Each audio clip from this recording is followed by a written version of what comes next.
সোনা মানিক বাপজিরা,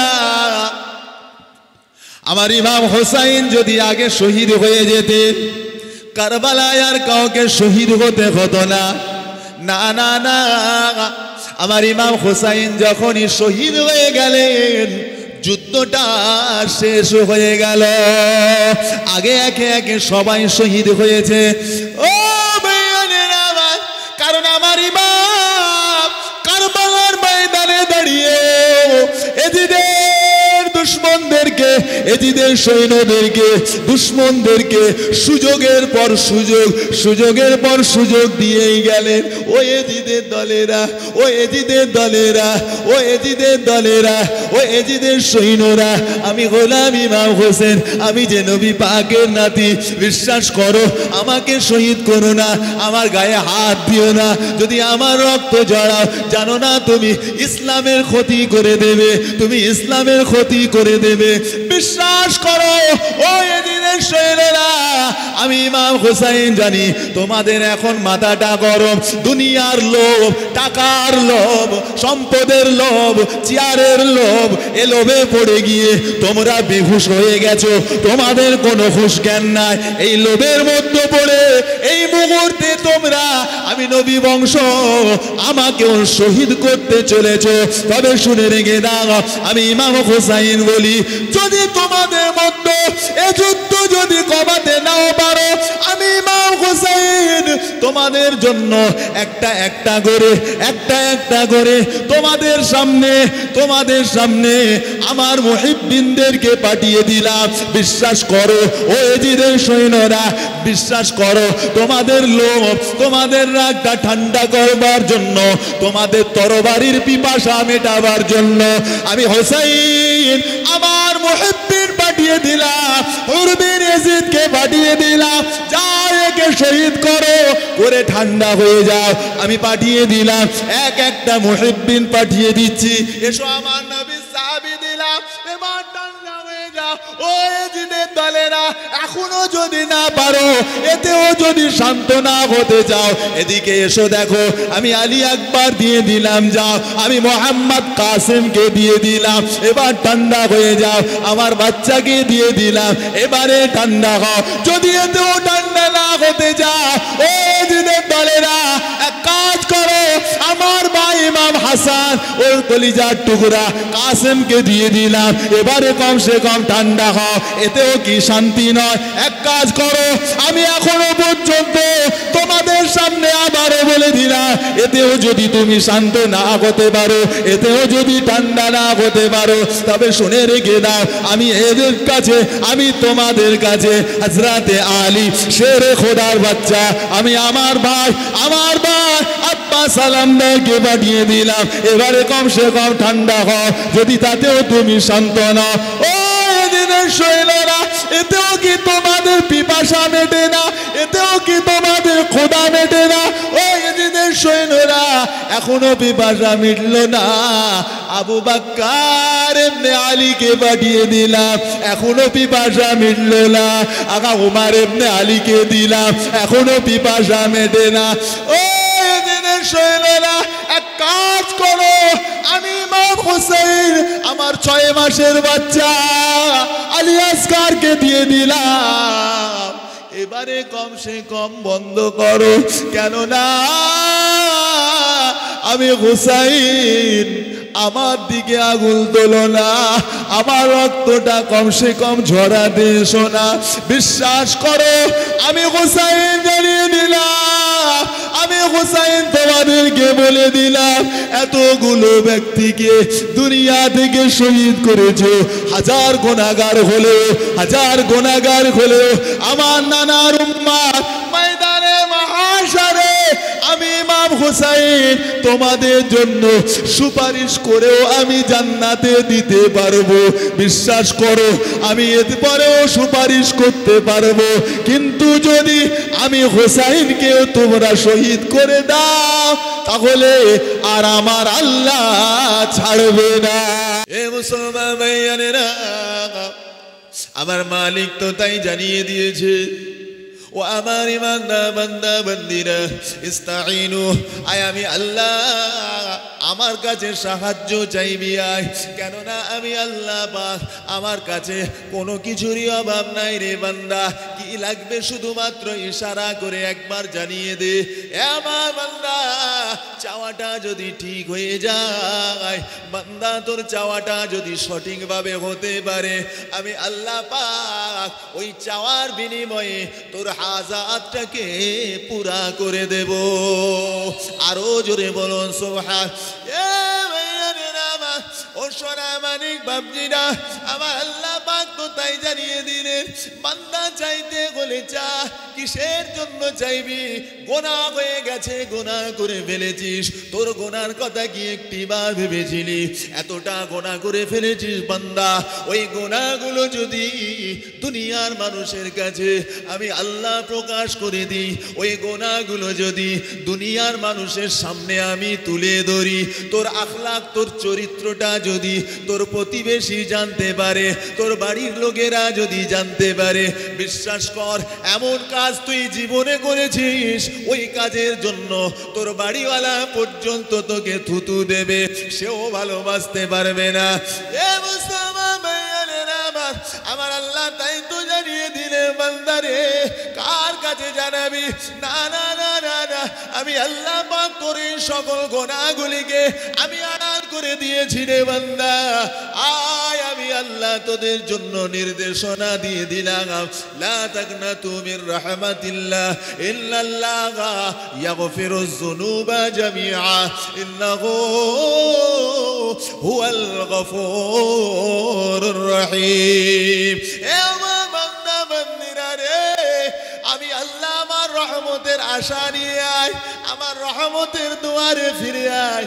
আমি আল্লাহর কাছে যদি আসতে পারিস, আমি আল্লাহ তোকে এত দেওয়া দেব যেটা পৃথিবীতে আর কেউ দিতে পারে না। আরো জোরে বলুন সুবহান। ও মুসলমান ভাইয়েরা, আসুন এবার আমার আল্লাহ জানিয়ে দিলেন, ইস্তাইনু বিসসবরি ওয়াস সালাহ। আমার বান্দা কেমন ভাবে চাইবি রে বান্দা? আয় আমি চাওয়ার রাস্তাটাও বলে দিলাম, বান্দা কেমন করে চাইবি, কিভাবে চাইবি বান্দা? আগা বাড়িতে শুয়ে চাইবি, নাকি রাস্তায় দাঁড়িয়ে চাইবি? বান্দা চলতে ফিরতে চাইবি, নাকি তোর কোন রাস্তা রয়েছে চাওবার? আমি আল্লাহ জানিয়ে দিলাম, দুটো রাস্তা তোকে বলে দিলাম। নাম্বার 1 ফিস সবর, নাম্বার 2 হলো সালাত। বান্দা চাইতে বলে দুটো ভাবে চাইতে আয়, বান্দা 2 রকম পন্থায় চা, আমি আল্লাহ তোর চাওয়াটা পুরা করে দেব। 1 নম্বর আমার আল্লাহ বললেন, ইস্তাইনু বিসসবর, বান্দা ধৈর্য ধারণ কর, সবর এখতিয়ার কর। বান্দা ধৈর্য ধারণ কর, বিপদ হয়েছে সবর কর, বিপদে মুসিবতে ধৈর্য ধারণ কর। এক কথায় সবর কর, সবর এখতিয়ার কর রে আমার বান্দা। সবরের সাথে যদি আমি আল্লাহ পাক আমার কাছে যদি চাইতে পারিস, আমি আল্লাহ পাক তোর আশাকে নিরাশা করে দেব না। আমি আল্লাহ তোর জীবনের চাওয়াটাকে পুরা করে দেব। আর একটু জোরে জোরে বলুন সুবহানাল্লাহ। নাম্বার 1 কিভাবে চাইতে হবে বলেন? যে কথা বুঝতে অসুবিধা হচ্ছে না তো নাকি আপনাদের? 1 নম্বর কেমন করে চাইবো? বিসসবরে, ধৈর্যের সাথে। কিসে? সবর এখতিয়ার করে। আল্লাহ অন্যান্য জায়গায় বলছেন, এরপরেই আল্লাহ শেষের দিকে বলছেন যে ইন্নাল্লাহা মা'আস সাবিরিন। বান্দা মনে রেখে দিও, আমার আল্লাহ ধৈর্যশীল বান্দাদের সাথেই থাকেন। জোরে বলবেন। যার হৃদয়ে ধৈর্য যত বেশি, আমার আল্লাহ বলেন আমি তার কাছে তত বেশি। আমার মালিক জানিয়ে দিয়েছেন, ইন্নাল্লাহা, নিশ্চয়ই আমার আল্লাহ পাক সবরকারী যারা, তাদের সাথেই থাকেন। আরো একবার বলুন। অপর জায়গায় মালিক ঘোষণা দিয়ে বললেন যে শোনো, ইউআফাস সাবিরিনা আজরুহুম বিগাইরি হিসাব। আমি আল্লাহ ধৈর্যশীল বান্দাদেরকে কিয়ামতের ময়দানে বিনা হিসাবেই জান্নাত দেব। জোরে হবে না?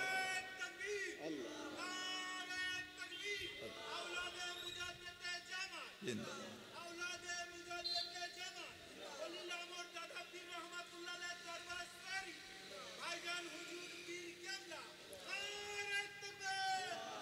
নাম্বার ওয়ান, তাহলে চাইবো কি করে? চাওয়ার এক নম্বর পন্থা আমার আল্লাহ শিখাচ্ছে, ধৈর্য ধারণ কর। বিপদ হয়েছে কাউকে বলতে হবে না। কাকে বলবি? তুই গোনা করে ফেলেছিস, কাউকে বলিস না, কাউকে বলিস না। ও তো বললে পরে আরো তোকে থুতু দেবে, খারাপ বলবে, অন্যায় করবে। বিশ্বাস কর, কাউকে বলার দরকার নাই। বান্দা আয়, চলে আয়, আমি আল্লাহ শিখিয়ে দিচ্ছি। যখন সবাই ঘুমিয়ে পড়বে, আয় আস্তে আস্তে করে উঠে আমি আল্লাহ আমার কাছে সেজদায় মাথাটা নত করে দে। বান্দারে, দুফোঁটা চোখের পানি ফেলে একবার আমাকে বল, আল্লাহ আমার এইটাই সমস্যা, আল্লাহ আমি এই সমস্যার মধ্যে পড়ে গেছি। আল্লাহ আল্লাহ পাক আপনি আমাকে সমস্যার সমাধান দেখিয়ে দেন।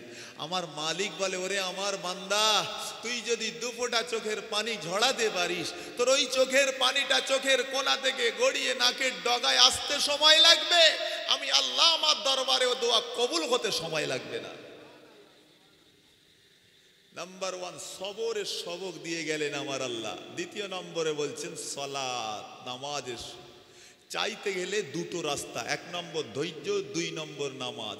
চলেন, আল্লাহ এই আয়াতের ভেতরে প্রথমে নামাজের হুকুম, তার নামাজের হুকুমের থেকেও আল্লাহ কিন্তু সবর বা ধৈর্যের কথা বলেছেন।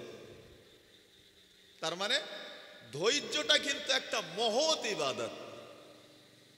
নামাজে দাঁড়াবেন চঞ্চলতার সাথে, যাই আল্লাহু আকবার, কখন ইমাম সাহেব শেষ করবে? আল্লাহ কত বড় কিরাত ধরেছে, আল্লাহ আল্লাহ দেখুন এখনো শেষ করতে পারছে না। শুধু তাই নাই, দোয়া শেষ হয়ে গেল তো মোনাজাত ধরেছে তো ধরেছে, আল্লাহ কখন শেষ করবে? আল্লাহ হয় না এরকম? এটাকে বলে চঞ্চলতা। এই চঞ্চলতার মাধ্যম দিয়ে মালিককে খুশি করা যায় না। যেখানেই যাবেন সবর ইখতিয়ার করেন। আসুন আপনাকে বলে দিই, এই সবরের ইতিহাস যদি দেখতে হয়, আপনি প্রত্যেকটা নবী আলাইহিমুস সালামদের জীবনীটা খুলে দেখেন তো দেখি, কে করে নাই? আল্লাহ পাকে পয়গম্বর হযরত আইয়ুব আলাইহিস সালাম, হযরত আইয়ুব আলাইহিস সালাম শরীরটা এত অসুস্থ হয়ে গিয়েছিল, বাবা মা শরীরের মধ্যে আমার আল্লাহ এমন একটা রোগ দিয়ে দিয়েছিলেন, ও মুসলমান ভাইয়ারেরা, গোটা শরীরটা পচে যায়। পয়গম্বর আইয়ুব আলাইহিস সালামকে এলাকার মানুষেরা বলল, এই অবস্থায় এখানে রাখা যাবে না, যাও এনাকে নিয়ে অন্য কোথাও চলে যাও। হুজুরের সহধর্মিনী, হুজুরের বিবি সাহেবা পয়গম্বরকে সাথে করে নিয়ে ও ভাইয়ারেরা আমার জঙ্গলের মধ্যে চলে গেলেন। জঙ্গলের একটা কিনারায় ওই জায়গায় আল্লাহর পয়গম্বরকে রেখে দিয়েছেন। আল্লাহর পয়গম্বর হুজুরের শরীরটা পচে হুজুরের শরীরগুলো পচে গোস্তগুলো নষ্ট হতে লেগেছে। ও মুসলমান ভাইয়ারেরা আমার, আল্লাহর পয়গম্বর হযরত আইয়ুব আলাইহিস সালাম এত কষ্ট সহ্য করেন, তথাপি আল্লাহকে বলেন না আল্লাহ শিফা দেন। সবর, আল্লাহ আপনি যদি এতে সন্তুষ্ট থাকেন তাহলে আমিও এতে সন্তুষ্ট। আল্লাহ আপনি যদি রাজি থাকেন তা আমিও রাজি আছি। জোরে হবে না সুবহানাল্লাহ? আজ আমাদের কথা একটুখানি হিসাব করেন না দেখি। সারাদিন পানি, আজ কদিন ধরেই তো চলেছে। আমাকে কমিটি ভাইরা ফোন করছে, চিন্তায় আছি কি হবে। চিন্তা করিস না, আল্লাহ যদি এতে সন্তুষ্ট থাকে, আমরা আল্লাহর বান্দা, আমরা কেন অসন্তুষ্ট হব? দেখি আল্লাহ কত পরীক্ষা নিতে পারে, নিক না, আমরাও পরীক্ষা দেব। না জানি হয়তো এই পরীক্ষাটাই আমার আল্লাহ আমার জন্য নাজাতের জারিয়া বানাতে পারেন না? হয়তো এইটাই আমার জন্য নাজাতের জারিয়া বানাতে পারে।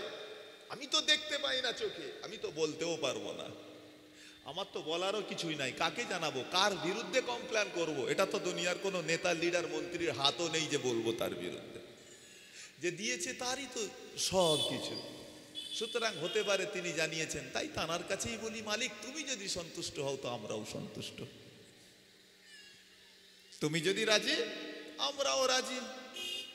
আজকের দিনে দেখতে চাই না, তবে এর ফাইসালাটা কিয়ামতের দিনে দেখবো ইনশাআল্লাহ। কারণ আমার আল্লাহ পাক ময়দানে মাহাশারে যেদিন আমাদের সকল আমল নামাকে উন্মুক্ত করে দেবেন। হাদিস কোরআন পাক আমার আল্লাহ রাব্বুল আলামিন বলেন ওহুসিলা মা ফিস সুদূর, বান্দা তোমার সিনার ভেতরে যা আছে সবকিছু যেদিন মালিকের সামনে বার করে দেওয়া হবে। বান্দা তুমি কি জানো ওই দিনেতে ফামান ইয়ামাল মিসকালা যাররাতিন খাইরান ইয়ারা ওয়া মান ইয়ামাল মিসকালা যাররাতিন শাররান ইয়ারা। বান্দা তুমি এক সরিষা বিন্দু পরিমাপেও যদি কারো সাথে ভালো করো সেদিন তারও যাজা পাবে, আর যদি কারো সাথে কোনো খারাপ করে যাও তারও যাজা পেয়ে যাবে। সুতরাং বান্দা আমার মালিকের হিসাব চূড়ান্ত ফাইসালার জন্য অপেক্ষা থেকো। বান্দা তুমি হুড়িয়ে দেবে, দুনিয়ার মানুষের কাছে ভুল বোঝাতে পারো, হুড়িয়ে দিতে পারো, আমি আল্লাহর কাছে তো পারবে না বান্দা, কারণ আমি আল্লাহ পাক। যদি আমার সামনে মিথ্যাও বলতে চাও, তুমি কি জানো আমি আল্লাহ তোমার মুখটাকে মোহর মেরে দেব, সিল করে দেব। তুমি আমাকে মিথ্যা কথা বলবে, আমি আল্লাহ তোমার শরীরের অঙ্গকে দিয়ে কথা বলাবো। অতুকাল্লিমুনা আইদিয়াহিম, বান্দা আল্লাহ বলেন তোমার সেদিনে হাতগুলো কথা বলবে। কি করবে?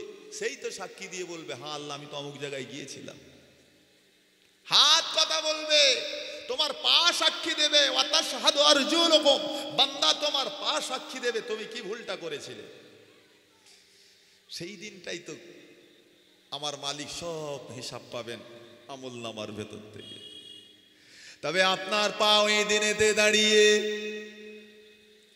মালিকের কাছে হিসাব দিতে দিতে এটাও দেখতে পাবেন আল্লাহ পাক মুহররমের রজনীতে এমন একটা রজনী ছিল, আল্লাহ পানি হচ্ছিল, আপনি পানি দিয়েছিলেন, ওই পানিকে উপেক্ষা করে আপনার মোহাব্বত, আপনার নবী বংশের মোহাব্বতকে মাথায় নিয়ে আল্লাহ আমি থাকতে পারি না গো মাবুদ। ও রব্বুল আলামিন আল্লাহ ছুটে ছুটে ছুটে ছুটে ছুটে ছুটে গিয়ে আল্লাহ ওই মাহফিলের মধ্যে বসেছিলাম, আল্লাহ কিছুই দিতে পারি না। আহলে বাইতে রাসূলের শানে দু ফোঁটা চোখের পানি ফেলেছিলাম, আল্লাহ পাক 2 ফোঁটা চোখের পানি জড়িয়ে দিলাম।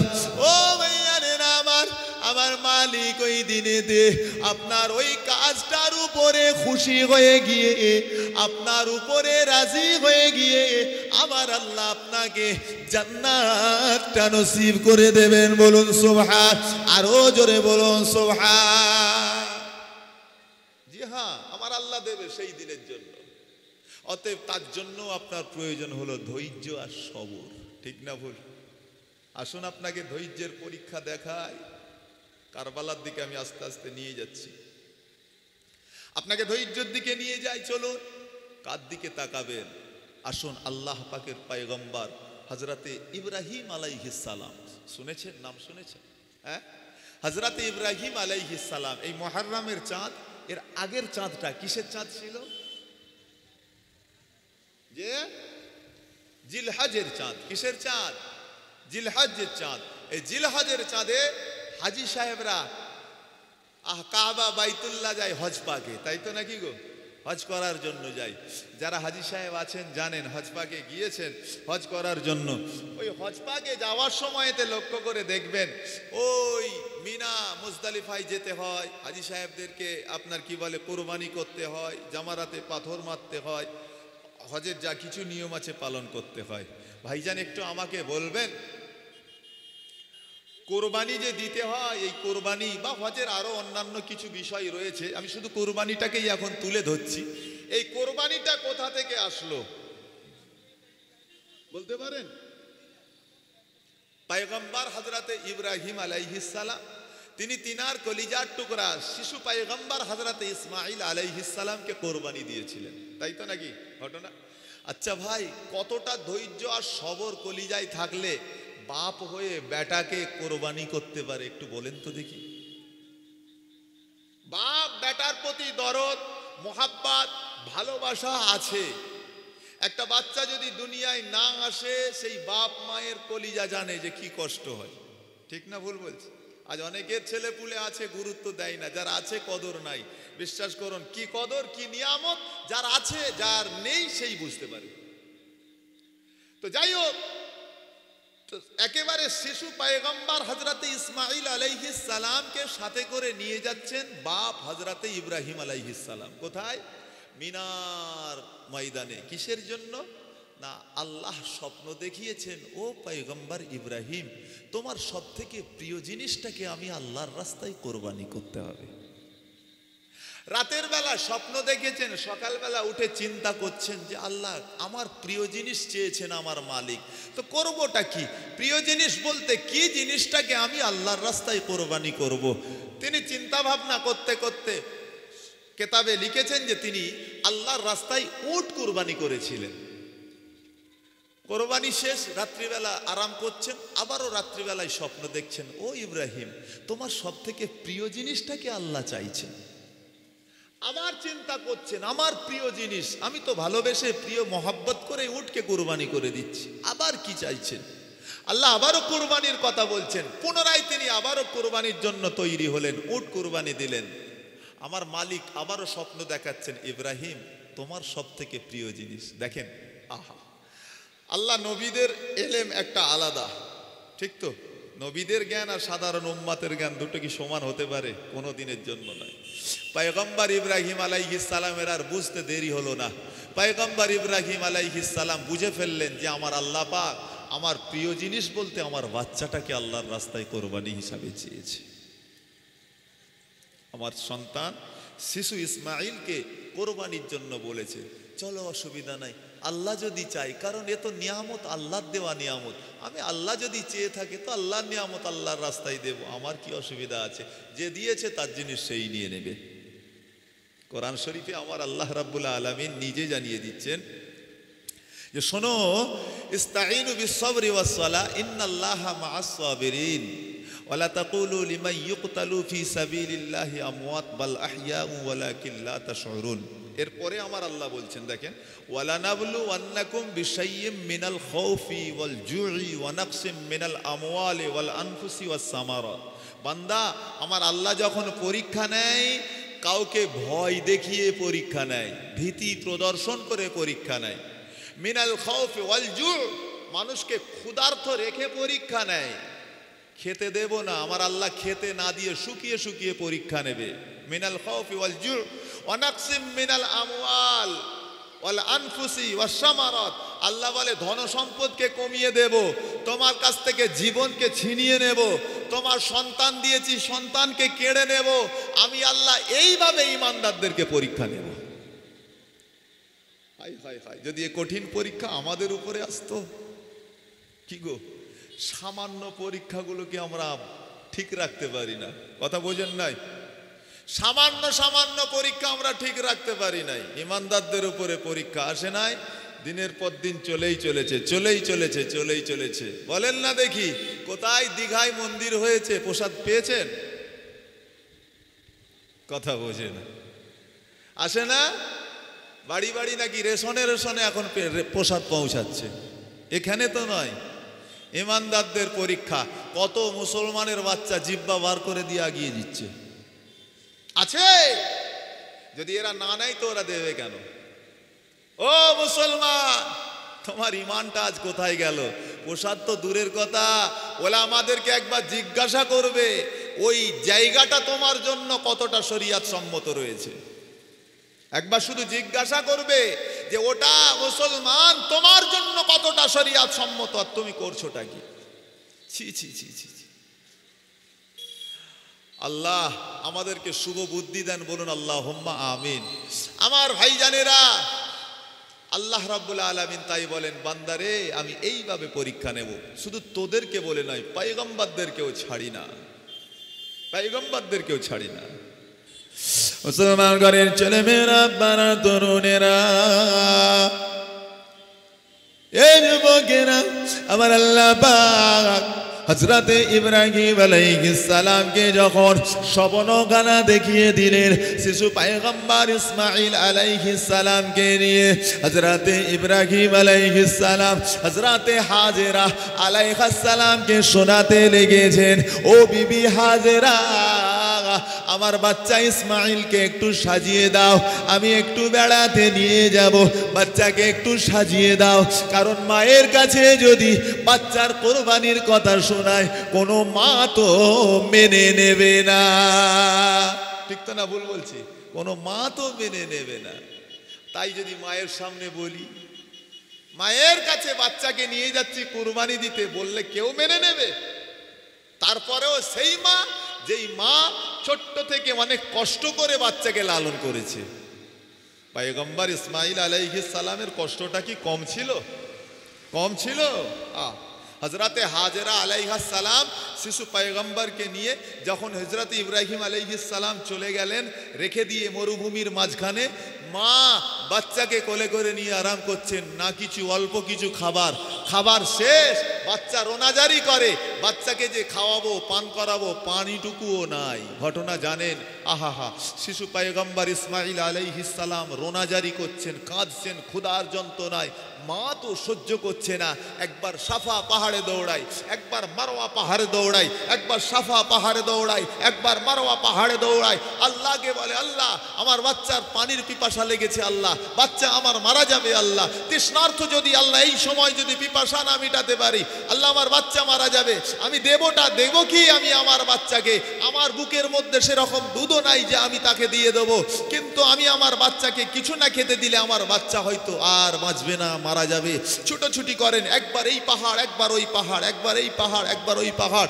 পরিশেষে আমার আল্লাহ রাব্বুল আলামিন এর উপরে রাজি এবং খুশি হয়ে শিশু পয়গম্বরের পায়ের তলা থেকে আল্লাহ পানির ঝর্ণা জারি করে দিয়েছিলেন। জোরে বলবেন না? ঘটনা আপনারা অনেক শুনেছেন, জানেন, আমি আর ওদিকটা পুনরাবৃত্তি করছি না।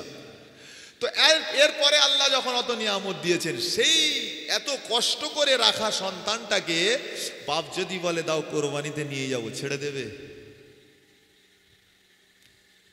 মুসলমান ভাইয়ানেরা আমার, এ সোনা মানিক বাপজিরা, পয়গম্বর ইব্রাহিম আলাইহিস সালাম শিশু ইসমাইল আলাইহিস সালামকে সাথে করে নিয়ে, শিশু ইসমাইল আলাইহিস সালামকে নিয়ে যখন মায়ের কাছ থেকে নিয়ে মিনার ময়দানের দিকে চলে যাচ্ছেন, ঘটনা আপনারা জানেন, শয়তান ধোঁকা দিতে লেগেছে, কিন্তু না, শয়তানের কথাও শুনলেন না গো। পয়গম্বর ইসমাইল আলাইহিস সালামকে মিনার ময়দানে দাঁড় করিয়ে দিয়ে হযরত ইব্রাহিম নবী বলেছিলেন, আমার বাচ্চা শুনে রেখে দাও, ইন্নী আরা ফিল মানাম, আমি স্বপ্ন দেখতে লেগেছিলাম, আমি যে স্বপ্ন দেখেছি আমার আল্লাহ আমাকে স্বপ্ন দেখিয়ে দিয়েছে। কি স্বপ্ন দেখেছেন আপনি? আনতাজবাহুকা, ও বাচ্চা আমি তোমাকে জবাই করছি, এই স্বপ্নটা যেন আমি দেখতে পেলাম। ও নবী তো নবী হয়, হাজার হলেও শিশু হলেও সে তো নবী হবে, ভবিষ্যতের একজন নবী হবে। শিশু পয়গম্বর ইসমাইল আলাইহিস সালাম জবাব দিয়ে ওই সময়ে বলেছিল, আব্বা জান আপনি চিন্তা করবেন না, আব্বা জান আপনি চিন্তা করবেন না, অবশ্যই এই মুহূর্তে আমি ইসমাইল আমাকে ধৈর্যশীল বান্দাদের মধ্যেই পেয়ে যাবে। আরো জোরে বলুন সুবহান। ও আমার আব্বা জান, আমি সবর ইখতিয়ার করব, আমি ধৈর্য ধারণ করব, আপনার চিন্তার কোনো কারণ নাই। চলুন আমাকে একটু শুইয়ে দেন, তরবারিটা বার করুন, আমি বাচ্চার গলায় চালিয়ে দেন। তবে হ্যাঁ, আপনার কাছে শুধু আমার দুইটা আবদার, আব্বা জান আমি ইসমাইল যখন আপনার ছুরির তলায় আপনাকে শুইয়ে দেবেন, আপনি ও আমার আব্বা জান আপনি আপনার চোখে একটা কাপড় বেঁধে নেবেন, আপনার চোখের মধ্যে একটা কাপড় বেঁধে নেবেন, যাতে করে বাচ্চার দিকে আপনার চোখটা না পড়ে যায়, কেননা বাচ্চার প্রতি মায়া এসে যাবে, বাচ্চার প্রতি আপনার মহাব্বত জন্মে যাবে। আর বাচ্চার প্রতি যদি আপনার মহাব্বত জন্মে যায়, বাচ্চাকে আপনি কুরবানি করতে পারবে না, আগারে আমার আল্লাহ পাকের কাছে আপনি আল্লাহর হুকুমটাকে আদায় করতে পারবেন না।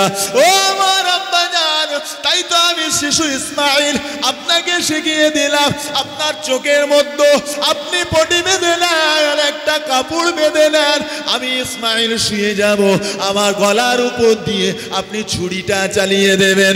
ও মুসলমান ভাইয়ানেরা আমার, ও সোনা মানিক বাপজিরা, পরে পরে আমার ইসমাঈল আলাইহিস সালাম দ্বিতীয় আবদারটা করেছিল, আব্বা জান আপনি যখন আমাকে এখান থেকে কোরবানি করে যখন বাড়ি চলে যাবেন, আপনি যখন বাড়িতে ফিরে যাবেন, আপনি বাড়ি যাওয়ার পরে আমার আম্মা যখন আমার কথা জিজ্ঞাসা করবে, আমার ইসমাঈল কই, আমার ইসমাঈল কোথা গেল, আমার বাচ্চা কই, কলিজার টুকরাটাকে কোথা রেখে আসলেন? ও আমার আব্বা জান, আপনি তো পয়গম্বর, আপনি মিথ্যা কথা বলতে পারবেন না, আপনি তো মাকে মিথ্যা কথা বলতে পারবেন না। মাকে যখন আমার জবাইয়ের কথাখানা শুনিয়ে দেবেন, আমাকে জবাই করেছেন এই কথাটা আমার মায়ের কানে যখন চলে যাবে, মা আমার আর সহ্য করতে পারবে না, মা আমার সহ্য করতে পারবে না। কেননা অনেক কষ্ট করে আমাকে মা আমার লালন করেছেন, আমার এই কলিজা, আমার কষ্ট রক্ত মাখা জামাটা মা সহ্য করতে পারবে না। ও আমার আব্বা জান, মা যদি সহ্য করতে না পেরে হয়তো বা দুটো ছোট বড় কথাও বলে দিতে পারে, যদি সাও দেয় আমি আপনার কাছে ক্ষমা চেয়ে নিলাম। আব্বা জান, আমার মাকে যেন আপনি ধমক দেবেন না। ও মুসলমান ভাইয়ানেরা, শিশু পয়গম্বর জানিয়ে দিয়েছিলেন, ও আমার আব্বা জান, আমার আম্মাকে আপনি বলে দেবেন আমি ইসমাঈল আমার আখেরি সালাম, আমার মা যেন আমার আখেরি সালামটা নিয়ে নেয়, আর আমি ইসমাঈল আবারও আমার সাথে আল্লাহ পাকের জান্নাতে দেখা হবে জানিয়ে দেবে।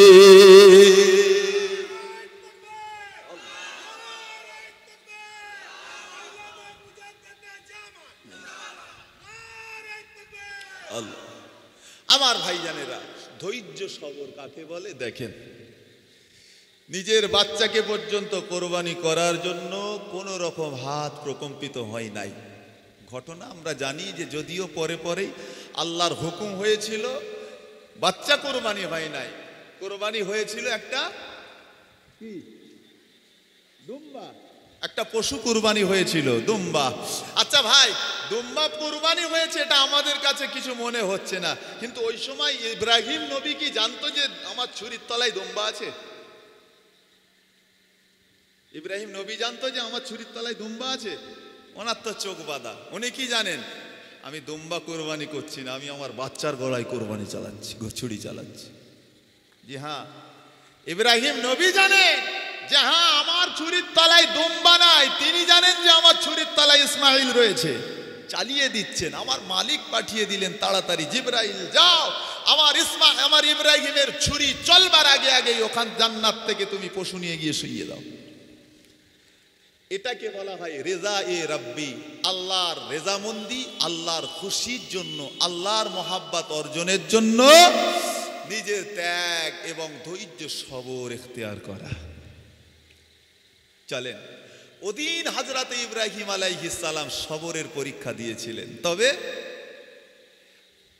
আজ কারবালার ময়দানে আমার ইমাম হুসাইন সবরের পরীক্ষা দিচ্ছেন। ঠিক তো না ভুল বলছি? দুটো সবরের ভেতরে কত পার্থক্য ভাবছেন। সেদিন ছিলেন একটা পয়গম্বর, আর এদিন হচ্ছে পয়গম্বরের নাতির সাথে। সেদিন ছিলেন একজন উলিলে আজম পয়গম্বর ইব্রাহিম আলাইহিস সালাম, ও আরো একজন পয়গম্বর ইসমাঈল আলাইহিস সালাম। আর আজ যেটা, সেটা পয়গম্বর নয়, পয়গম্বরের নাতি। জোরে বলবেন না? মাকাম দেখেছেন কোন জায়গায়? হযরতে ইব্রাহিম আলাইহিস সালাম তার বাচ্চাকে কুরবানি করলেন, আর আমার ইমাম হোসাইন, বলেন না, আমার ইমাম হোসাইন একে একে পুরো খানদানটাকে আল্লাহর রাস্তায় কুরবানি করে দিয়েছেন। ও মুসলমান ভাইজান, সেদিন তো পয়গম্বর ইব্রাহিম আলাইহিস সালাম তিনি কুরবানি করবার জন্য, বাচ্চাকে কুরবানি করবার জন্য চোখে ফেট্টি বেঁধেছিলেন, চোখে কাপড় ফেলে দিয়েছিলেন, কিন্তু কারবালার ময়দানে বাচ্চাকে কুরবানি করবার সময় আমার ইমাম হোসাইনের চোখ বাঁধা ছিল না, সচক্ষে সব দেখতে পেয়েছিলেন। ঠিক তো না ভুল বলছি?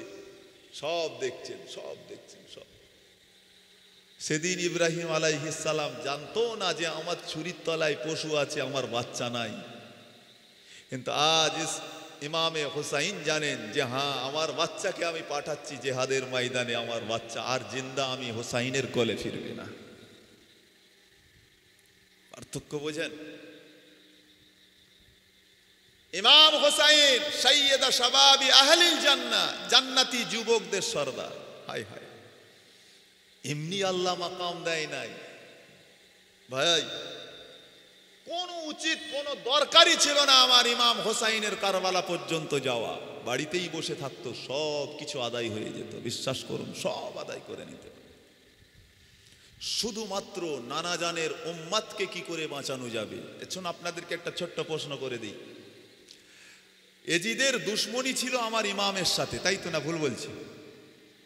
এজিদের দুশ্মনী ছিল কার সাথে? ইমামে হুসাইনের সাথেই তো। আপনি কারবালার ইতিহাস পড়েন, দেখবেন ৭২ জন যখন একেবারে একে একে সব শহীদ হয়েই গেছে, সব শেষে আমার ইমাম হোসাইনকে যখন শহীদ করা হয়েছে, আমার ইমাম হোসাইনকে শহীদ করা শেষ তো যুদ্ধও শেষ, ঠিক তো না? ভুল বলছি? তারপরে আর একটা কারও গায়ে হাত দেয়নি। কারবালার ময়দানে আমার ইমাম হোসাইনকে শহীদ যতক্ষণ করেছে, তার আগে যা ছিল সব একে একে দিয়েছে, কিন্তু ইমাম হোসাইনকে শহীদ করা হয়ে গেছে, তারপরে আর কারও গায়ে হাত দেয়নি। তার মানে এখান থেকে বোঝা যাচ্ছে যে দুশ্মনীটা ছিল এজিদের আমার ইমামের সাথে, তাই তো নাকি গো? ইমাম হোসাইনকে নিয়ে। আচ্ছা, এটা তো আমার ইমাম হোসাইন হুজুরও জানতেন, জানতেন না? আমার ইমাম হোসাইন হুজুর জানতেন না? তিনিও তো জানতেন যে এজিদের দুশ্মনী আমার সাথে।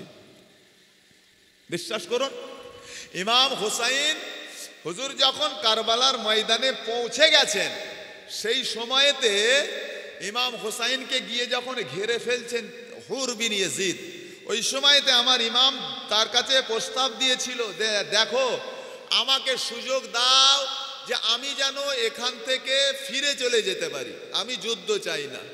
দ্বিতীয় নম্বরে, আমার সঙ্গে এজিদের দুশ্মনী, তাহলে আমাকে এজিদের দরবারে একবার ও সামনাসামনি বসিয়ে দাও, তোমরা যুদ্ধ করো না, এতে অনেক ক্ষয়ক্ষতি হয়ে যাবে।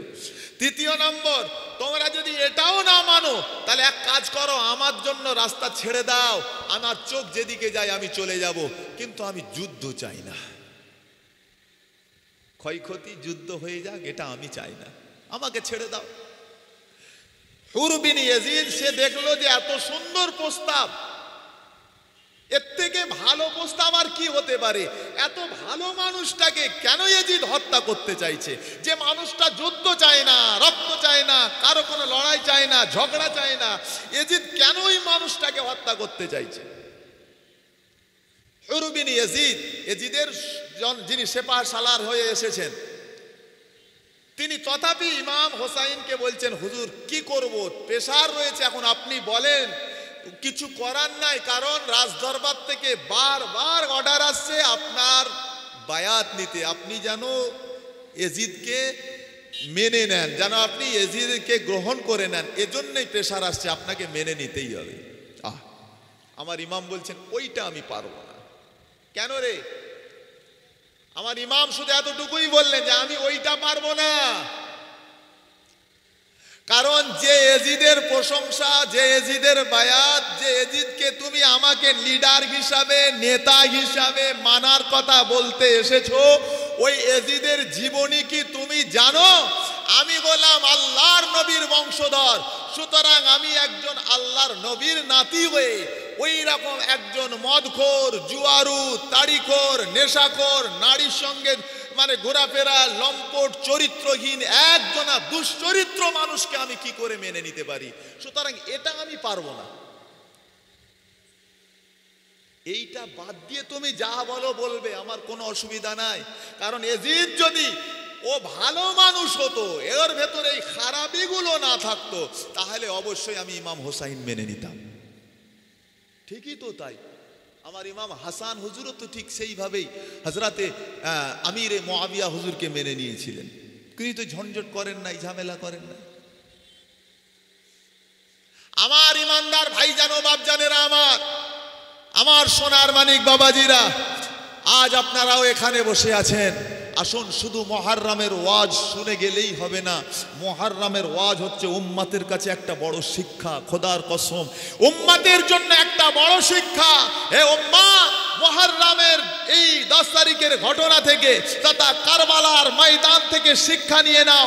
নবীর নওয়াসা, নবী পাকের নাতি ইমাম হোসাইনের কাছ থেকে শিখে নাও যে হ্যাঁ, দুনিয়াদারি কাকে বলে, কেমন করে দুনিয়াদারি করতে হয়, এসো আমার ইমামের থেকে শিখে নাও। শিখিয়ে দিয়ে গেছেন।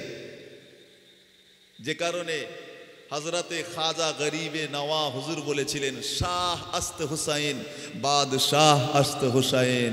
জি হ্যাঁ, হুজুর বলেছিলেন হুসাইন তো বাদশাহ, হুসাইন তো শাহ, হুসাইন তো বাদশাহ। সুতরাং তার তুলনা কার সাথে করব? ও মুসলমান ভাইজানেরা আমার, ও সোনার মানিক বাপজিরা, আপনাকে আমাকেও শিক্ষা এই জায়গা থেকে নিতে হবে। কারণ কারবালার ময়দানে আমার ইমাম হোসাইন কেবলমাত্র নিজের জীবন দিয়েই যে শেষ করে দিলেন তা নয়, গোটা জাতিকে শিক্ষা দিয়ে গেলেন, এখান থেকে তুমিও শিখে নাও, জীবন দেওয়ার জন্য থাকো। যদি প্রয়োজন পড়ে নিজের রক্তের শেষ বিন্দু পর্যন্ত, সেটারও যদি প্রয়োজন পড়ে আল্লাহর রাস্তায় দিতে তৈরি থেকো। তথাপি অন্যায়ের সামনে কখনো ইমানদার মাথা নত করো না। এটা মুহাম্মাদুর রাসূলুল্লাহর আদর্শ। জোরে বলবেন না? জোরে বলবেন না? এই আদর্শ, এই নীতিটাকে আপনাকে মাথায় রাখতে হবে যে হ্যাঁ, আমরাও সেই মুহাম্মাদুর রাসূলুল্লাহর গোলামি করে জীবন যাপন করব। জীবনে যতদিন বেঁচে আছি, বেঁচে থাকবো, ন্যায়ের উপরে থাকবো, ন্যায়ের উপরে অটুট আর অবিচল অবস্থায় থাকবো। যদি জীবন চলে যায় যাক, তথাপি অন্যায়ের কাছে কখনো আমরা মাথা নত করব না। মুসলমান ঘরের ছেলেমেয়েরা, বারা তরুণেরা, এ যুবকেরা, ও আমার সোনা মানিক বাপজানেরা, বিশ্বাস করুন, কারবালা ময়দানে আমার ইমাম হোসাইন যখন এই প্রস্তাবখানা দিয়েছিলেন, হুর বিন ইয়াজিদ বলেছিল, হুজুর বিশ্বাস করুন, আপনি তো নবী বংশধর, আপনি তো আল্লাহ নবী পাকের আওলাদ, তাই আপনি একটু অপেক্ষা করুন। যদি এই কথার উপরে আমি ইয়াজিদকে মানাতে পারি, আপনাকে যদি এখান থেকে চলে যেতে বাধ্য করাতে পারি, কেতাবের মধ্যে পাওয়া যায়, ঠিক এইভাবে লক্ষ্য করে দেখা যায়, নামাজের ওয়াক্ত যখন হয়ে যায়, আকা আওলাদে রাসূল হযরতে ইমাম হোসাইন আমার যখন নামাজের জন্য দাঁড়িয়ে যান, নামাজের জন্য যখন দাঁড়িয়ে যান, ও ভাইয়ানেরা আমার, ওই হুর বিন ইয়াজিদ যে কিনা ইয়াজিদের সেপাহ সালার হয়ে এসেছিল, তাকেও লক্ষ্য করে দেখা যায় আমার ইমাম হোসাইনের পেছনেই ইক্তেদা করে নামাজ আদা করে। ও ভাইয়ানেরা আমার, এখান থেকে একটা জিনিস বুঝে নেন, আরো আপনাকে জানিয়ে দিই, যুগ যুগ ধরে ইসলামের শত্রু হয়ে এসেছে। ইসলামের শত্রু তখনও ছিল, আজও আছে, ভবিষ্যতেও থাকবে। সেদিনও ইসলামের শত্রু হয়েছিল। তবে হ্যাঁ, মনে রাখতে হবে, শত্রুতা করেছে যারা, তাদের ভেতরে এমনও শত্রু ছিল যারা পেছনে ইক্তেদা করে নামাজ পড়ারও যোগ্যতা রাখে, যারা মুখে দাড়ি রাখারও যোগ্যতা রাখে, যাদের মাথায় টুপি রাখারও যোগ্যতা রাখে। ও ভাইয়ানেরা আমার, হুর বিন ইয়াজিদ নামাজও পড়েছে আমার ইমামের পেছনে, তার সাথে যারা ছিল নামাজ আদায় করেছে। জি হ্যাঁ, ওর ভেতরে কত আলেম ছিল, কত মাওলানা ছিল, বিশ্বাস করুন, তারপরেও আমার ইমামকে শহীদ করলো। বুঝতে পেরেছেন? তাহলে শুধুমাত্র যে আমার ইমামকে শহীদ করেছে সেটা নয়, যারা শহীদ করেছে তাদেরও দেখে চেনা প্রয়োজন যে আমি কার দিকে যাচ্ছি। আজও এই রকম প্রতারক সমাজের বুকে আছে না নাই? কথা বলেন না, আছে না নাই? মানুষের সঙ্গে 2 নম্বরি, চিটিংবাজি, হানাহানি, খুনোখুনি, কোন দিকটা বাদ রেখেছে? কিছুই তো নাই ভাই। তারপরেও দেখা যাচ্ছে মানুষ তাদেরকে আপন করে বানিয়ে নিচ্ছে। চোখে যদি পর্দা না থাকে তাহলে ভালো জিনিসটাকে দেখার চেষ্টা করুন।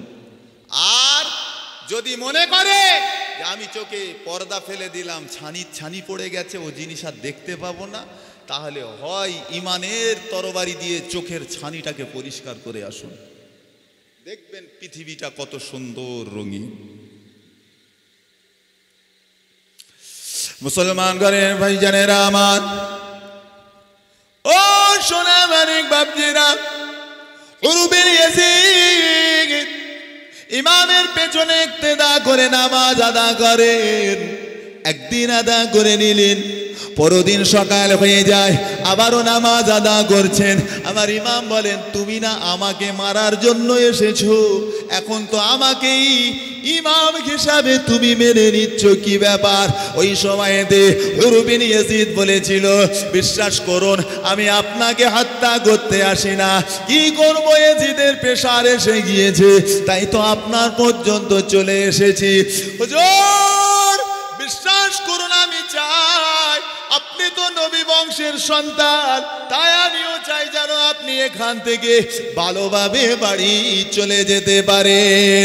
ও মুসলমান ভাইয়ারা, ঘটনা অনেক বড় রয়েছে, তবে হ্যাঁ পরিশেষে এটা লক্ষ্য করে দেখা গেল যে উরু বিন ইয়াজিদ আগারে আমার ইমামকে শহীদ করার জন্য এসেছিল, সেই উরু বিন ইয়াজিদ আমার ইমামকে ইমাম হিসাবে মেনে নিয়ে আমার ইমামের পক্ষ থেকে ইয়াজিদের বিপক্ষে আবার যুদ্ধ শুরু করেছিল। হুজুরকে শহীদ করতে এসে এখন মুরিদ হয়ে গিয়ে ভালো হয়ে গেছে, এতটাই ভালো যে আওলাদে রসুল ইমাম হুসাইনকে বলছেন যে আগে যুদ্ধ করব, আগে আমি শহীদ হব প্রয়োজনে, তারপরে আপনারা যাবেন, আপনারা অপেক্ষা করুন। জীবন যদি দিতে হয় আগে আমি দেব। যুদ্ধ শুরু হয়েছিল, একে একে একে একে একে একে যখন যুদ্ধ হয়েছে, সর্বশেষ যেনাকে শহীদ করা হলো তিনিই হলেন আমার ইমাম হোসাইন। আচ্ছা ভাইজান, যে কথাটা থেকে ঘুরে আসলাম, তো ইমাম হোসাইন হুজুর শহীদ হয়েছে, তারপর থেকে আর কেউ শহীদ হয় না, পুরো যুদ্ধ বন্ধ। তাহলে এটা ইমাম হোসাইন হুজুর তিনিও জানতেন ছোট্টবেলা থেকে যে কারবালার ময়দানে দিন ইসলামের জন্য আমাকে শহীদ হতে হবে। শুধু তাই নয়, ওদিনেও গিয়ে অনেক ইশারা ইঙ্গিতে তিনি বুঝে ফেলেছেন যে এটাই কারবালা, এখানেই আমাকে শহীদ হতে হবে, সবই ঘটনা। তো তারপরেও আমার ইমাম হোসাইন তো তিনি চাইলে পারতেন যে যেহেতু দুশ্মনী আমার সাথে, তাহলে আমি সর্বপ্রথম গিয়ে যদি স্যালেন্ডার হয়ে যায়, এই ইয়াজিদের দুশ্মনেরা এক কাজ কর, তোরা আমাকে শহীদ করে দে, যেহেতু দুশ্মনী আমারই সাথে, তাহলে আমাকে শহীদ করে দিলে সবাই বেঁচে যাবে, তাহলে আয় আমাকে আগে শহীদ করে দে, তাহলে সবাই বেঁচে যেত।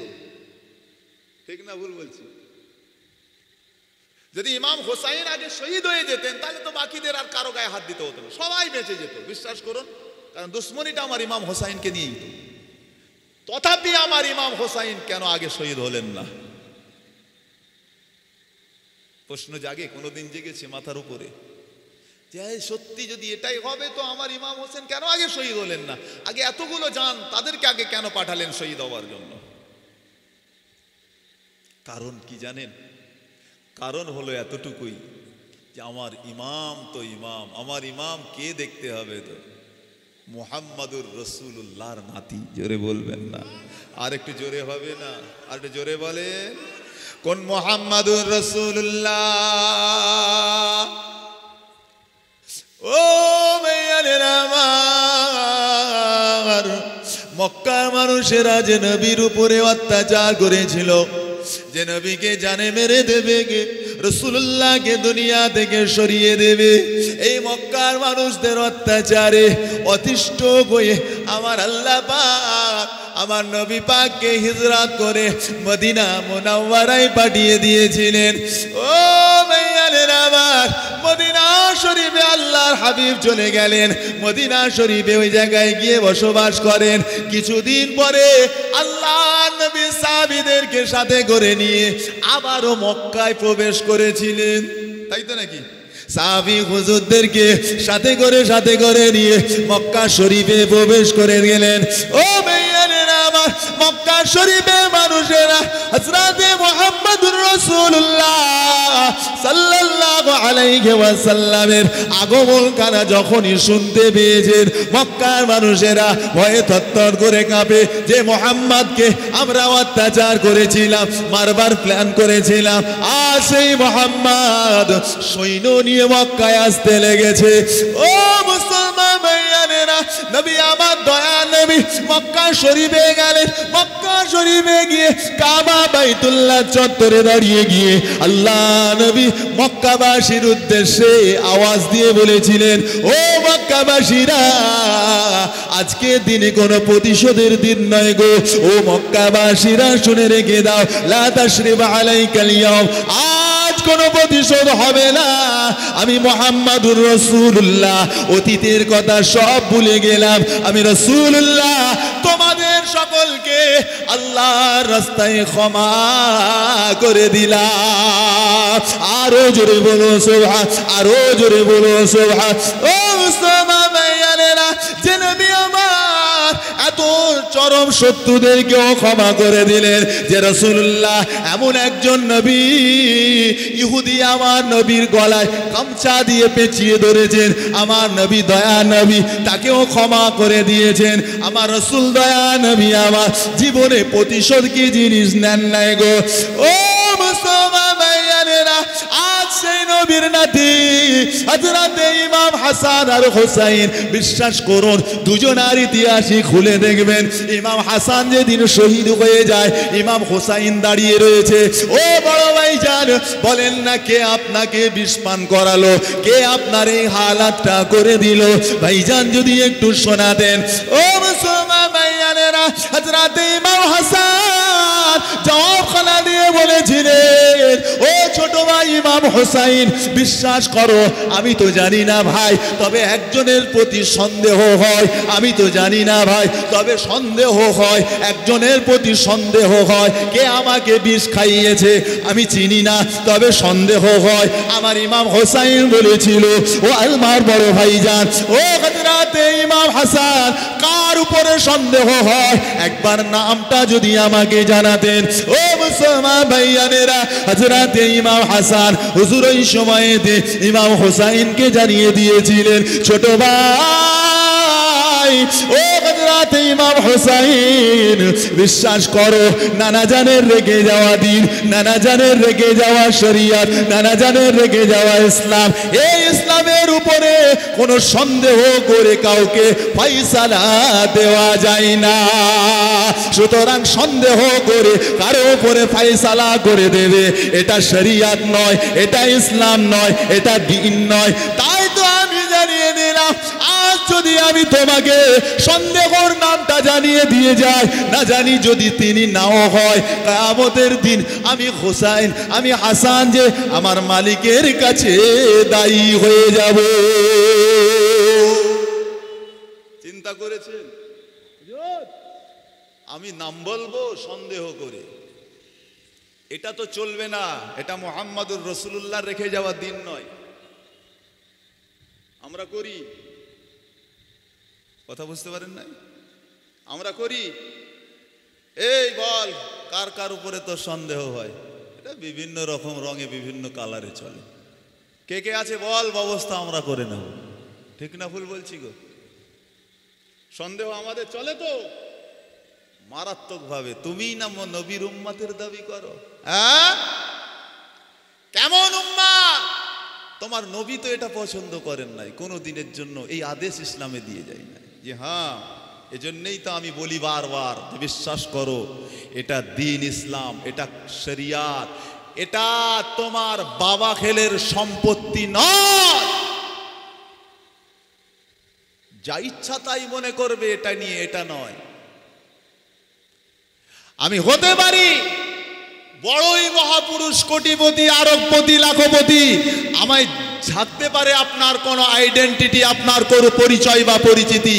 হ্যাঁ, হতে পারেন আপনি একজন বড় নেতা, মন্ত্রী, হতে পারেন আপনার কোনো কোয়ালিটি রয়েছে, হতে পারেন আপনি আলেমের বাচ্চা, মাওলানার বাচ্চা, মুফতির বাচ্চা, পীর সাহেবের বাচ্চা।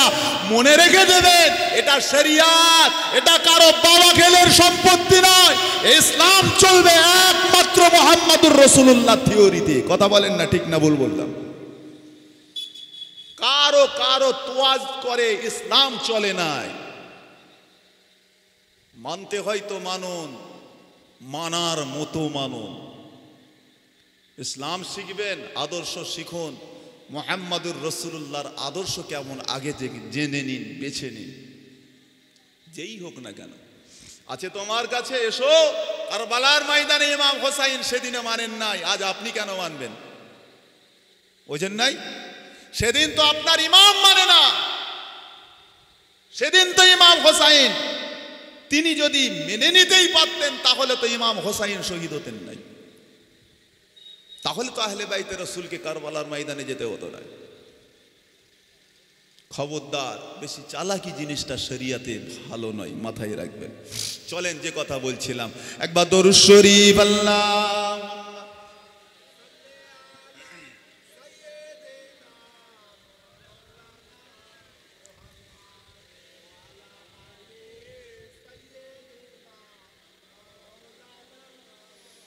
আপনাদের অসুবিধা হচ্ছে নাকি ভাই? হয়নি তো? এতগুলো ভাইজান বসে আছেন, এটা মহব্বতে দরুদ পড়েন না, কোনো অসুবিধা আছে নাকি? নবীর প্রতি দরুদ পড়তে কি কেউ মানা করেছে এখানে বসার সময়? তাহলে আছি এতজন মাশাআল্লাহ, একটু মহব্বতে উচ্চ আওয়াজ দিয়ে বলেন আল্লাহুম্মা।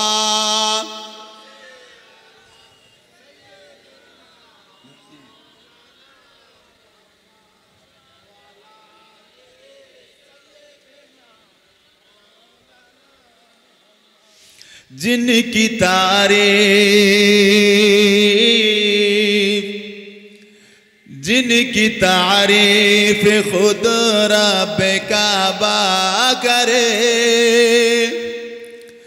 जिनकी तारीफ खुद रब काबा करे, उनकी अजमत घटाना गलत बात है। सुभानअल्लाह बोलें, अड़ जोरे बोलें। जिनकी तारीफ खुद रब काबा करे, जिनकी तारीफ खुद रब काबा करे, उनकी अजमत घटाना गलत बात है।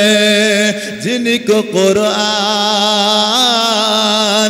जिनको कुरान यासीन तोहा कहे, जिनको कुरान यासीन तोहा कहे, उन पे उंगली उठाना गलत बात है।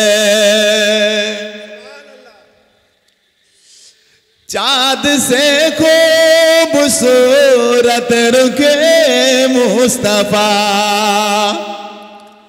चाँद से खूबसूरत रुखे मुस्तफा, उनको देखा तो ये आयशा ने कहा।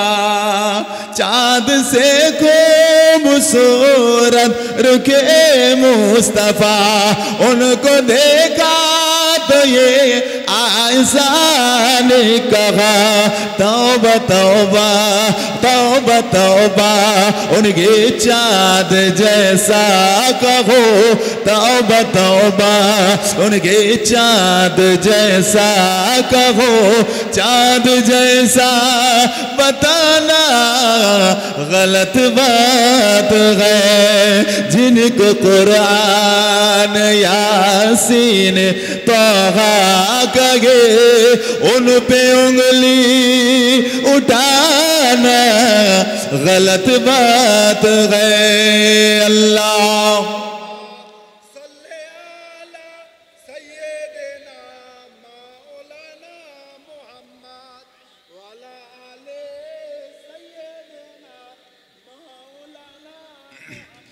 আমার দিনদার ইমানদার ভাইরা, নেককার আল্লাহওয়ালা গণেরা, চলেন যে কথা বললাম তাহলে বুঝতে পারলেন। আমার ইমাম হোসাইন তো বুঝতেন, তিনি বোঝেন নাই, তিনি শহীদ হন নাই। কারণ আছে তো, কারণ তিনি তো মুহাম্মদুর রাসূলুল্লাহর নাতি। সুবহানাল্লাহ বলেন, জোরে বলবেন না? তিনি তো জান্নাতি যুবকদের সর্দার। তিনার আর অন্যদের মধ্যে ফারাক থাকবে না। কেন করেন নাই? তিনি কেন শহীদ হলেন নাই? কারণ তিনার নানা তিনিও তো জীবনে কারো কাছ থেকে প্রতিশোধটাকে আশা করেন নাই। জোরে বলুন, জোরে হবে না? যদি বলেন হুজুর এর ভেতরে কি রকম বুঝতে পারলাম না, এরকম এর ভেতরে কি রকম? কারণ হলো এটাই মুসলমান ভাইজানেরা, ও সোনা মানিক বাপজিরা, আমার ইমাম হোসাইন যদি আগে শহীদ হয়ে যেতেন, কারবালায় আর কাউকে শহীদ হতে হতো না। না না না, আমার ইমাম হোসাইন যখনই শহীদ হয়ে গেলেন, যুদ্ধটা শেষ হয়ে গেল। আগে একে একে সবাই শহীদ হয়েছে। ও ভাইয়ানেরা, কারণ আমার ইমাম কারবালার ময়দানে দাঁড়িয়ে এজিদের দুশমনদেরকে, এজিদের সৈন্যদেরকে, দুশমনদেরকে সুযোগের পর সুযোগ, সুযোগের পর সুযোগ দিয়েই গেলেন। ও এজিদের দলেরা, ও এজিদের দলেরা, ও এজিদের দলেরা, ও এজিদের সৈন্যরা, আমি গোলাম ইমাম হোসেন, আমি যে নবী পাকের নাতি, বিশ্বাস করো আমাকে শহীদ করো না, আমার গায়ে হাত দিও না। যদি আমার রক্ত জড়াও, জানো না তুমি ইসলামের ক্ষতি করে দেবে, তুমি ইসলামের ক্ষতি করে দেবে।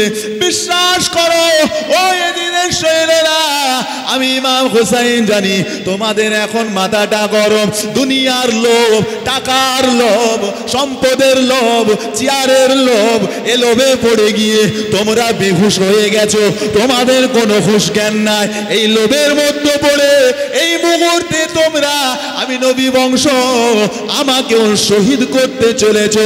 তবে শুনে রেখে দাও, আমি ইমাম হোসাইন বলি, যদি তোমাদের মধ্যে এ যুদ্ধ যদি কমাতে নাও পারো, আমি ইমাম হোসাইন তোমাদের জন্য একটা একটা করে, একটা একটা করে তোমাদের সামনে, তোমাদের সামনে আমার মুহিব্বিনদেরকে পাঠিয়ে দিলাম। বিশ্বাস করো ও এজিদের সৈন্যরা, বিশ্বাস করো তোমাদের লোভ, তোমাদের রাগটা ঠান্ডা করবার জন্য, তোমাদের তরবারির পিপাসা মেটাবার জন্য আমি হোসাইন আমার মুহিব্বিন পাঠিয়ে দিলাম, হুরবিন ইয়াজিদকে পাঠিয়ে দিলাম। যা একে শহীদ করো, করে ঠান্ডা হয়ে যাও। আমি পাঠিয়ে দিলাম, এক একটা মুহিব্বিন পাঠিয়ে দিচ্ছি। এসো আমার নবীর সাহাবী দিলাম, এবার ঠান্ডা হয়ে যাও। ও এজিদের দলেরা, এখনো যদি না পারো, এতেও যদি শান্ত না হতে চাও, এদিকে এসো দেখো, আমি আলী আকবর দিয়ে দিলাম, যাও। আমি মোহাম্মদ কাসেমকে দিয়ে দিলাম, এবার ঠান্ডা হয়ে যাও। আমার বাচ্চাকে দিয়ে দিলাম, এবারে ঠান্ডা হও। যদি এতেও ঠান্ডা না হতে চাও, ও এজিদের দলেরা, এক কাজ করো, আমার ভাই ইমাম হাসান ওর কলিজার টুকরা কাসেমকে দিয়ে দিলাম, এবারে কমসে কম ঠান্ডা হও।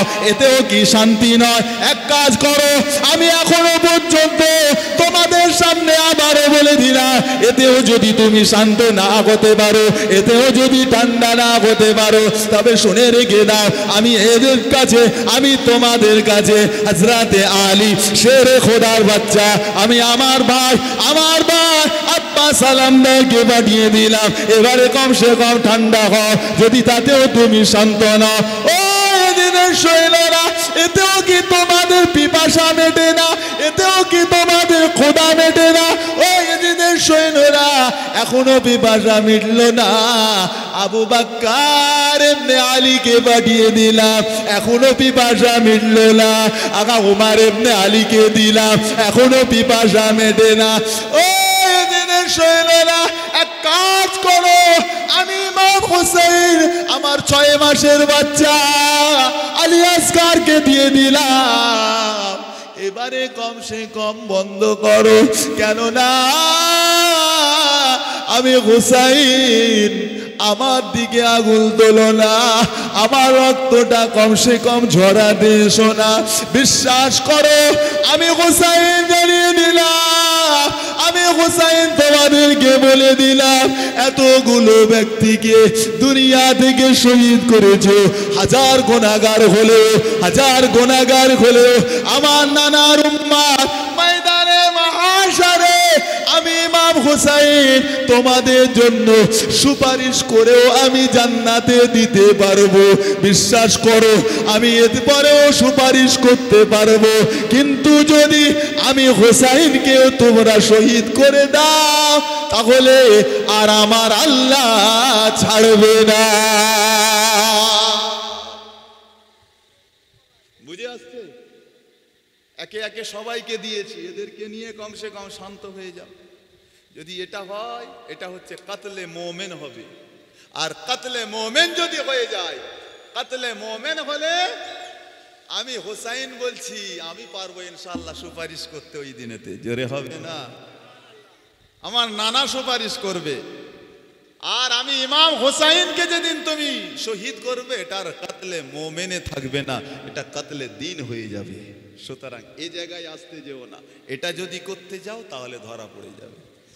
তাহলে এই কঠিন পরিস্থিতিতেও আমার ইমাম কিন্তু তাদেরকে ক্ষমার দৃষ্টি দিয়ে গেছে। ঠিক না ভুল বলছি? যাও আমি তোমাদেরকে ক্ষমা করে দিচ্ছি। জোরে বলুন না সুবহানাল্লাহ। হ্যাঁ গো, আমরাও তো সেই নবীর উম্মত। বলেন আমরা কি করেছি বাবা আমার? কজনকে জীবনে ক্ষমা করতে শিখেছি বলেন? কজনকে দিয়েছি? পারি নাই। মাশাআল্লাহ, আমাদের রাকিবুল ভাই এসেই গেছে। যারা আসেন আশেপাশে সবাইকে অনুরোধ করছি চলে আসেন।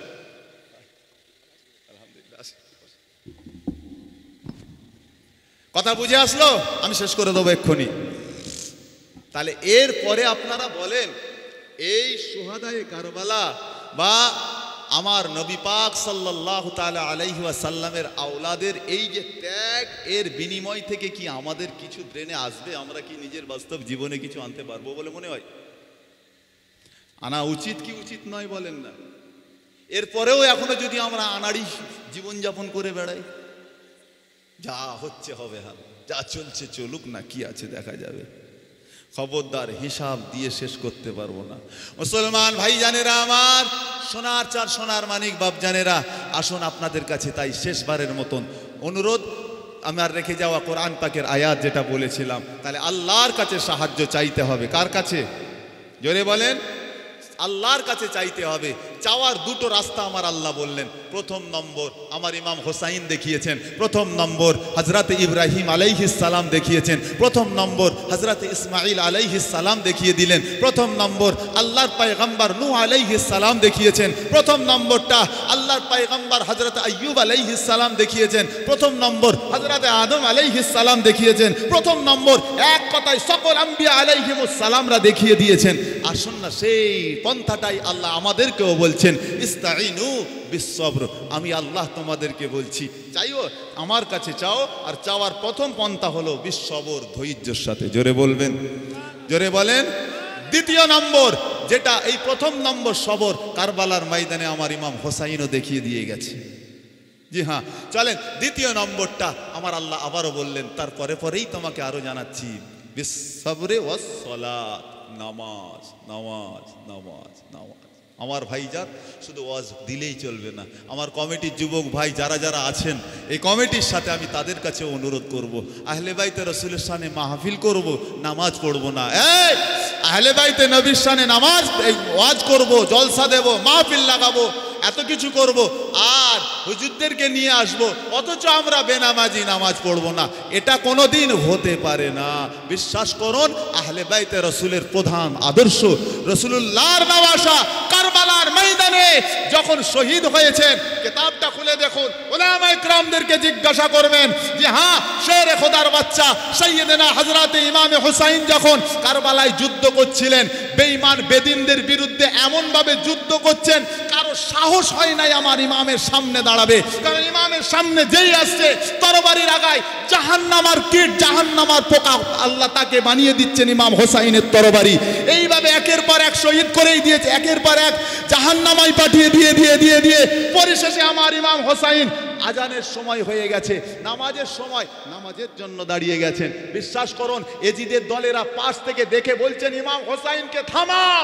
ইমাম হোসাইনকে যদি থামাতে না পারো, এই এজিদের সৈন্যরা শুনে রাখো 22,000ও তোমাদের কাছে কম পড়ে যাবে, আরো তোমাদেরকে আনাতে হবে, কারণ এটা হলো হায়দার কাররারের বেটা, এ হলো শেরে খোদার বেটা। সুতরাং এর সামনে দাঁড়ানো আমাদের দ্বারা সম্ভব হবে না। সুতরাং এক কাজ করে একে থামাও। থামাবো কি করে? একে দাঁড় করানোর পন্থা কি আছে? একজন বলছেন শোনো আমার কাছে একটা রাস্তা জানা আছে। বলে কি রাস্তা? এই মুহূর্তে যদি থামাতে চাও চলো আজান দিয়ে শুরু করে দাও, এখনই আজান দাও, ময়দান থেকে আজানের ধ্বনি উঠে যাবে, আমার ইমাম হোসাইনের তরবারি পড়ে যাবে। আজানের সময় হয়ে গেছে, আমি হোসাইন আর যুদ্ধ নয়, এবারে আগে আল্লাহর হুকুমটাকে আদায় করি। জোরে বলুন না, আর একটু জোরে বলেন। সুতরাং আমি আজকে আপনাদের কাছে ওই ইশারাটাই শুধু দিতে চাই, ও মুসলমান ভাই জানেরা, বিশ্বাস করুন শুধুমাত্র ইসালে সওয়াব, শুধুমাত্র মাহফিল জলসা দিয়ে এতটুকুই শেষ না, না না, আমাদের বাস্তব জীবনেও ইমাম হোসাইনের সেই আদর্শগুলোকে ফুটিয়ে তুলতে হবে, তাই তো নাকি গো? তুলতে হবে। বিশ্বাস করুন নামাজের দিকে গুরুত্ব দেন, নামাজের দিকে ফলো করার চেষ্টা করুন। আল্লাহ পাক রব্বুল আলামিন আমাদের সকলকে আমল করার তৌফিক দেন, বলুন আল্লাহুম্মা আমিন। জোরে হবেন আল্লাহুম্মা, জোরে বলেন না আল্লাহুম্মা আমিন। মাশাআল্লাহ দীর্ঘক্ষণ আমি গুনাহগার আলোচনা করলাম, আগেও তো দুদিন আগেই এখানে করে গেলাম পাশে, সব তো আপনারা মাশাআল্লাহ মুখ চেনা ভাই বসে রয়েছেন। আল্লাহ যদি কখনো সুযোগ দেয় ইনশাল্লাহ আবার আলোচনা করব। এখন আমাদের প্রিয় ভাই রাকিবুল ভাই এসেছেন, তিনি কিছু আলোচনা করবেন। খবরদার যারা আশেপাশে এদিক ওদিক ছড়িয়ে আছেন অনুরোধ করব সকলকে মেহেরবানি করে সকলে মাহফিলের ভেতরে আসেন। আপনারা রাগ করেছেন নাকি? রাগ করলেন? এটা জোরে তাকবীর দেন না, আরে তাকবীর, এটাই জোর, আর জোর নাই নাকি গো?